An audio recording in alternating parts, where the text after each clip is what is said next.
1940, and Britain is being pounded by Axis forces in the east.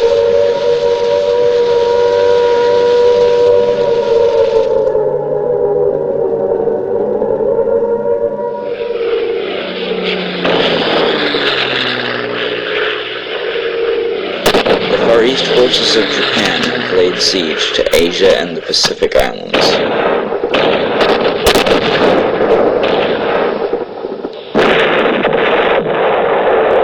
And isolationist and is avoiding all entanglement in the war.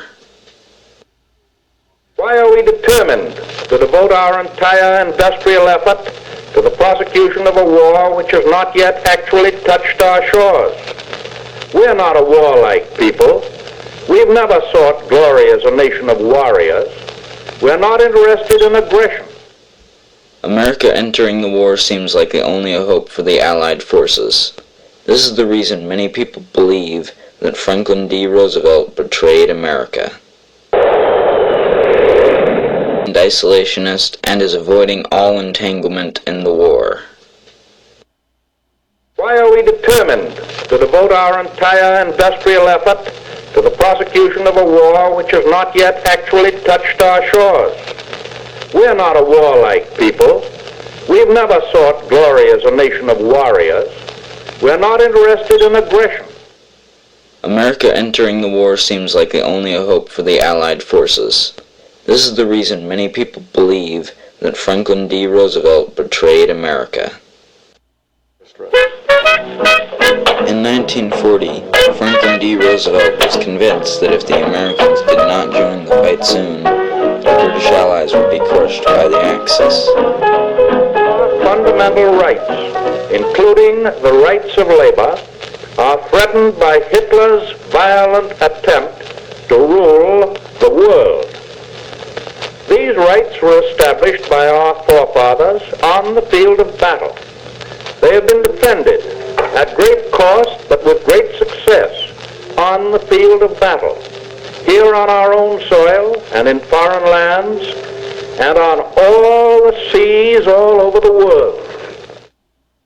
If all of Europe and Asia were under Axis control, America would not be in a good position.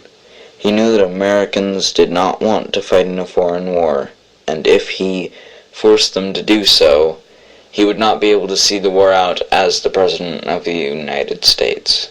The arms embargo is far too great a security to American peace to permit its surrender without a last-ditch fight.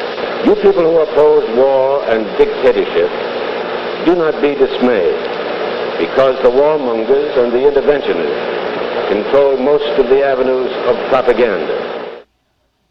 Over 90% of Americans did not want to enter the war. So he and some naval intelligence officers devised a plan to provoke the Japanese and have them fire the first shot. Lieutenant Commander Arthur H. McCollum came up with these 8 actions that would provoke the Japanese. Number 1. Make an arrangement with Britain for the use of British bases in the Pacific, particularly Singapore. 2. Make an arrangement with Holland for the use of base facilities and acquisition of supplies in the Dutch East Indies, now known as Indonesia. 3. Give all possible aid to the Chinese government of Chiang Kai-shek. 4. Send a division of long-range heavy cruisers to the Orient, Philippines, or Singapore. 5. Send 2 divisions of submarines to the Orient. 6. Keep the main strength of the U.S. fleet, now in the Pacific, in the vicinity of the Hawaiian Islands. 7. Insist that the Dutch refuse to grant Japanese demands for undue economic concessions, particularly oil. 8. Completely embargo all trade with Japan in collaboration with a similar embargo imposed by the British Empire. And even before making these steps, he had a good idea of what they would shoot at. Franklin Delano Roosevelt knew just where the Japanese would attack: Pearl Harbor. He knew that it would happen whether we provoked them or not. Today, December 7th, 1941, a date which will live in infamy.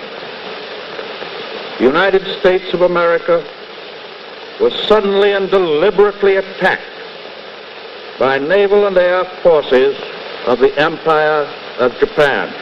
So why did he speed up the process by following the 8 instructions from the McClellan Memo?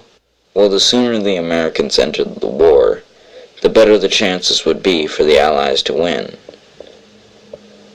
The misconception that many people make is that Roosevelt provoking the Japanese put Pearl Harbor in more danger than it already faced. There is a theory that Roosevelt did in fact put them in more danger by holding back vital information received just before the attack. Ultimately, FDR and his advisors correctly predicted what would happen if the Japanese launched a catastrophic attack on U.S. soil. American public opinion changed drastically towards entering the war,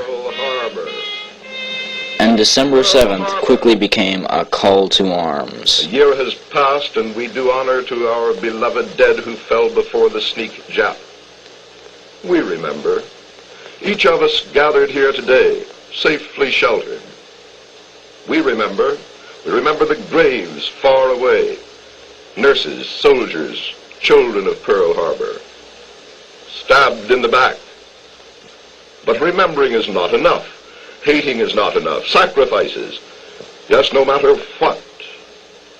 And what do they ask of us, the heroes we mourn? What do they ask of us, our marching sons across the seas? To stand shoulder to shoulder with them. Here at home to do the job of forging the guns of vengeance. They're marching now.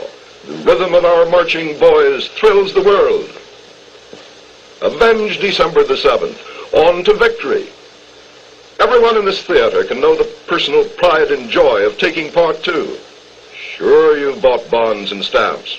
But when you buy this week, mark in your memory their bonds of vengeance.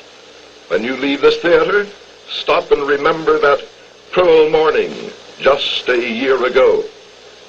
Each day this week in motion picture theaters throughout the land, Americans are remembering with vengeance in their hearts. Tears, too. Why not? Bonds are our weapons. Stop on the way out. You want to say what's in your heart? Say it with bonds.